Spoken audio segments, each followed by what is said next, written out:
naturellement damay tàmbaleek li xew démb assemblée nationale muy assemblée bu voté ay députés kon adopté la loi modifiant le code électoral notamment les articles L29 et L30 ñu indi ci coppite yoo xam ne opposition bi dañu jàpp ne c'est taillé sur mesure une loi pour réhabiliter Ousmane Sonko maanaam dugalaat ko ci mu mën a jongante dagaan baatu askan wi yow noonee nga ko gisee wala pour yow avancée démocratique la ni ko le ministre de l'Intérieur Mouhamadou Bamba Cissé présenté. nga baal ma mais Mamadou Bamba Cissé ministre de l'Intérieur mënul wax lu dul li nga xam ne mooy njëriñu xaritam. moom nee na Ousmane Sonko xaritam la. kon mënul wax loo xam ne dafay ànd ak objectivité. mais moom nee na loi bi concerné wul Ousmane Sonko. ndax lu ko neex rek ndax bu fekkoon ne loi bi concerné Ousmane Sonko nañ ko voté pour Sénégal ak bépp citoyen sénégalais pour li ñu dëgmal waaye di voté loi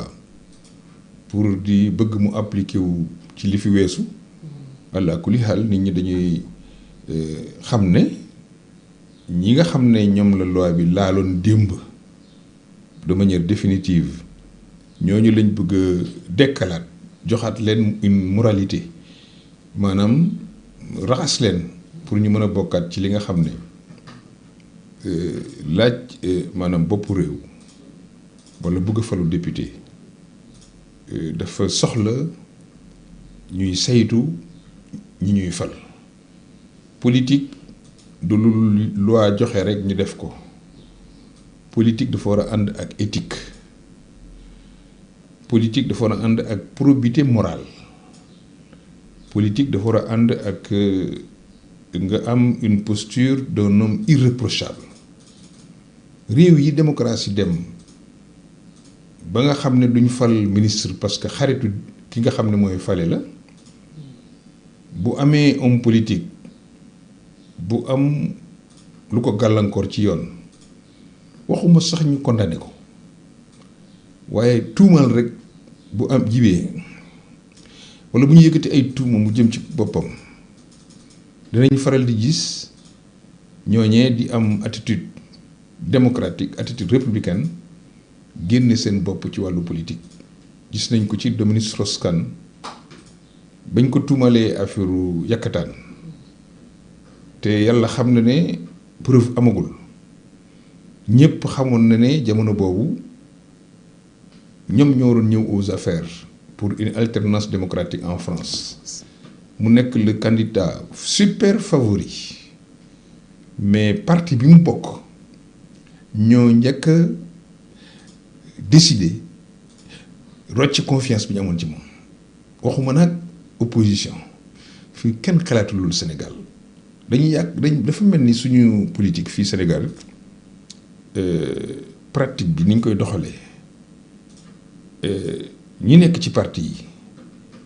seen secrétaires généraux yi walla seen président yi parce que ñëpp léegi président lañu dañ leen di jàppee ne ay yonent lañu duñu juum duñu tarxiis or démocratie du loolu parti mbooloo la lii normal mooy ñuy promouvoir valeurs yi nga xam ne ak idées yi nga xam ne moom la parti bi di maanaam wuyoo mais duñ def loolu de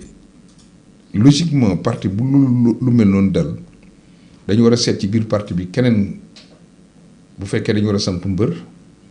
ngir mu promouvoir idées yi ak valeurs yi nga xam ne moom la parti bi yor bu leen askan wi yaakaaree fal leen loolu moo xew France Dominique Strauss-Kahn bi mu nekkee super favori parti socialiste xam ne am na lu ko gàllankoor ci moralité dañ ko beddi ci la Hollande fës ba nekk président te kenn xaru ko woon Sénégal loolu xalaataguma ko fi man yàgg naa ci milieu politique bi mais politiciens yi fii li ci ëpp moralité bi dafa des nañu waxante dëgg du rek li ñuy wax moralisation de la vie politique dafa concerner politicien warul sàcc alalu réew wala politicien warul am comportement yoo xam ne c'est dégradant par rapport à la gestion des affaires publiques dañuy fàtte ne politicien am na doxalin ak taxawaay bu mu war a am politicien kenn waru ko jiin yëkkataan politicien waruñ ko gis muy def loo xam ne bu ku ko fa fekk mu am gàcce politicien dafa war a moytu li sama yaay daan wax maanaam am wéywu sax wala wéywu ñaaw woo xam ne day topp sa njaboot politicien li mu war a sàmm mooy deram fexe ba am wéywu sax loolu nag pour mu am ko il faut que mu irréprochable la quête nag de la perfection mooy suñu loolu moo tax ñu nekk ci àddina. C'est l'essence de la vie. La quête du bien permanent. Alors pour revenir donc à votre loi bi c'est naturellement normal que Sénégalais yi ñi nga xam ne sont lucides xam ne cette loi est taillée sur mesure pour Ousmane Sonko si par principe évolution bi nga xam ne ñu ngi koy jox le code électoral surtout en matière d'inscription sur les listes électorales wala en matière d'éligibilité parce que c'est deux choses différentes fa mu jógee boo defee historique bi avant indépendance ak tubaab yi indépendance 60 ba 1980 ak Senghor de 80 à 1992 ba bu ñuy am code maanaam consensuel de 92 à 2000 de 2000 ak Ablaye Wade ba 2011 ba 2012 avec Macky Sall ba 2023 chaque fois article yooyu nga tudd ñu ngi fi woon dañoo évoluer bu njëkk c'était rigide et automatique que bu ñu la condamné tu perds le droit civique dafa mel ni juge bi mooy décider ne kii war naa bokk ci wote kii warul bokk ci wote mu évoluer d'abord par les libéraux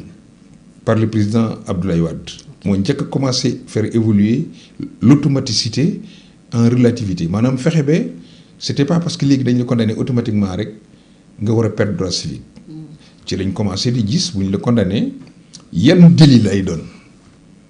ak yan peine nga ci am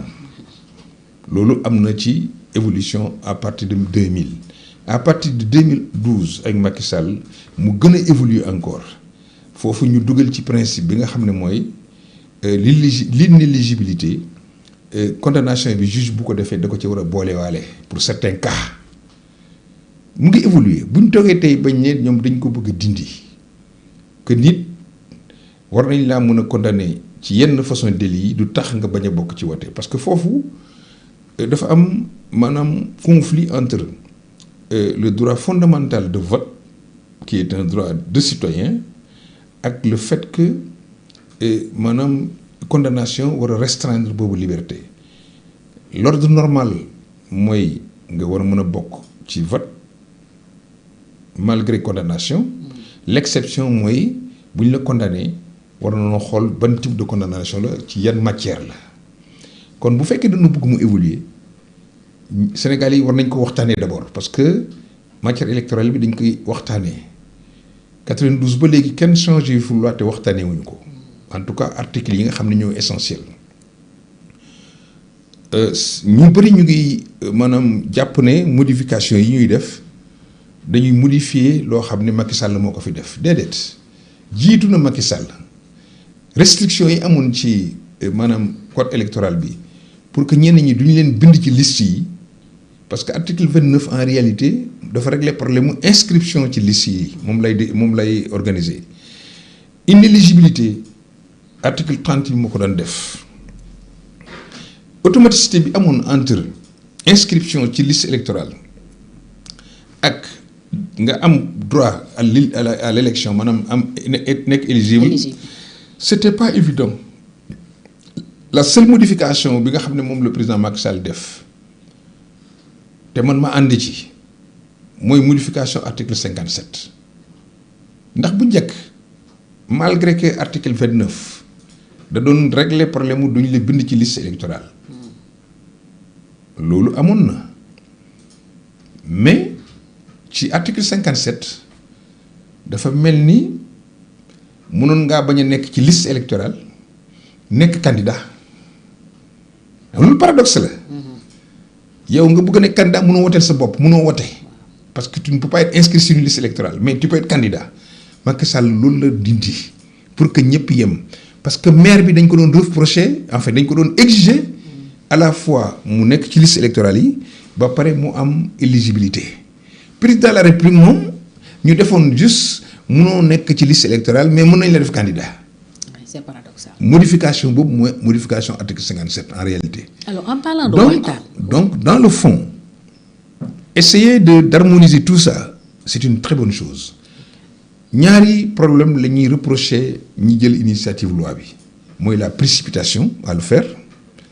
parce que dañ def dialogue politique wut ci consensus sur certains points am na ñuy am na ñu amul waroon nañ continuer di rechercher le consensus c'était pas trop tard et c'était pas pressé aussi. et ñi demoon ci dialogue ba sax ñu ne bi ñu bëggee waxtaanee loi yi dindi ko waa Pastef dañu bañoon. dañoo lànkoon. man li ma la bëgg a laaj mooy lan moo xew ci diggante bi ba waral tey lañu bañoon démb ñoom ñu ñëw waxu bala nangu mais ñu def ko. parce que dañ jàppoon ne ci li ma xalaat. que comme ñoo yor nguur gi dañ jàppoon ne juge yi Macky Sall lu mu leen def loo dañ koy def dañu jàppoon ne te dégg naa sax Bamba Cissé di ko wax mu nekk une hérésie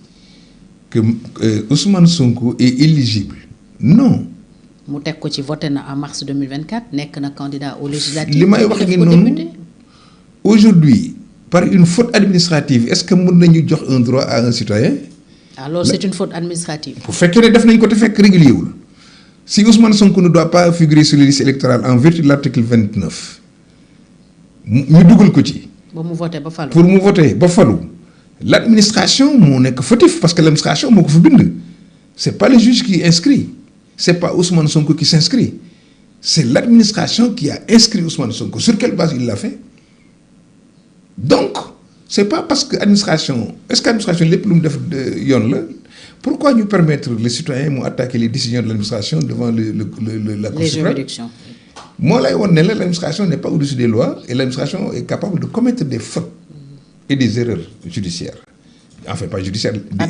Prendre des actes administratifs qui sont... de l'ordre de l'illégalité. Bamba Cissé argument boobu c'est très léger ndax c'est pas parce que l'administration a décidé que c'est une bonne décision déedéet surtout en ces matières électorales. Alors pour revenir à ce que je te disais ñoom boobu foogoon nañ ne et ils en étaient convaincus que oui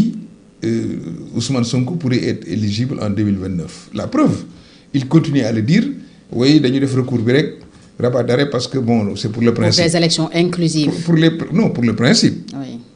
C'était lui, c'était pas une affaire d'une loi, c'était une affaire d'un recours devant la Cour suprême. Léegi ñoom li ñu bëgg mooy décision yi nga xam ne am na ci Cour suprême ba pare mooy inéligibilité Ousmane Sonko par une loi ñu ñëw delloosi ko. En réalité ils auraient pu voter la loi pour l'avenir. que ku defate lu mel nii lii ak lii moo lay dal loi loolu lay jëriñ mais boo ci teftalee ne ki ko defoon démb moom itam dañ ko koy appliquer mais ki ko defoon démb kenn la du ñaar ñi amoon problème boobu kenn la Khalifa Sall amu ko Karim Wade amu ko pour souvent damay dégg ñu koy ñu leen di citer ñooñu amuñu problème éligibilité en 2029. ñooñu seen condamnation jeex na. jeex na. ki fi desee loolu kenn la Ousmane Sonko la moom lañ bëgg a raxas ba mu set ñu delloo ko ci jeu politique bi mais li ma ci intéressé rek ci lecture bi au-delà de l'aspect commentaire mooy la preuve est faite que le groupe parlementaire wala en tout cas le groupe qui a introduit la proposition de loi est en déphasage avec la volonté politique du président de la République. C'est la vision du président de la République lui qui détermine la politique de la nation li mu bëgg du lii. te won na leen ko. waaw parce que moom ci avant projet mi ñu rendre public boolewuñ ci la rétroactivité. yemu ci momentum bi moo am solo defar nañ seen proposition de loi yónnee ko mu tontu leen ne leen amul lu ciy wax waaw wala déet c'est ça qui est normal il ne peut pas s'opposer à la volonté des députés munu ko lim man rek mooy jël maanaam loi bi yónnee ko peut-être conseil constitutionnel ne ko xool leen ma ko ndax loi bi c'est conforme à la constitution ou pas. tayale na ko waaye war na leen ne leen ànduma ak yéen ci lii naka le même jour bi ñu waroon voter loi bi. la veille mu génne communiqué wane ne man de ak ñi mën demanoon ci dialogue bi ak ñi nga xam ne ñoo defar proposition de loi bi muy Ayib Daffé ak président bi nga xam ne mooy président assemblée nationale bi fekkee nañ bi ñuy tabax avant projet yi bokk nañ ci ñi relire avant projet yi xaw ma lu ñuy yàkkamti bay dugal proposition de loi kon ça veut dire qu'il y a un déphasage entre la volonté du président et la volonté des députés de PASTEF loolu lu muy tekki mooy et puis ñu confirmer ko par une conférence de presse de Diomaye président la coalition c'était pour marquer leur distance par rapport à l'initiative de PASTEF qui est une initiative clivante maanaam initiative ci matière électorale boo xam ne day xëccoo et ça exclut les autres dans le débat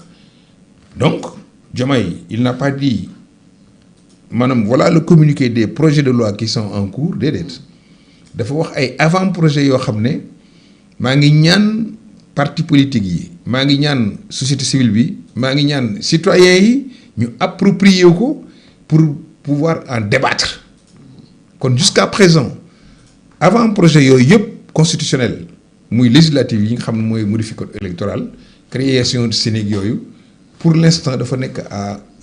en phase de finalisation du consensus parce que recherche consensus mooy principe bi am réew boo koy doxal soo buggee décision yi ngay jël population yi approprié ko la démarche mooy démarche bi président Diomaye jël mooy une démarche d'inclusivité maanaam fexe ba ñu waxtaanee ko pour ëllëg bañ a jur coow ndax élection loi yi buñ ko waxtaaneewul ba jubóo ci buñ ci paree coow lay jur te coow élection day jur violence te violence dund nañu fii entre 2021 et 2024 lu tax Sénégal waroon di bañ di initier ay textes yoo xam ne divergence politique lay jur pour indi crise politique ensuite pour indi une crise très violente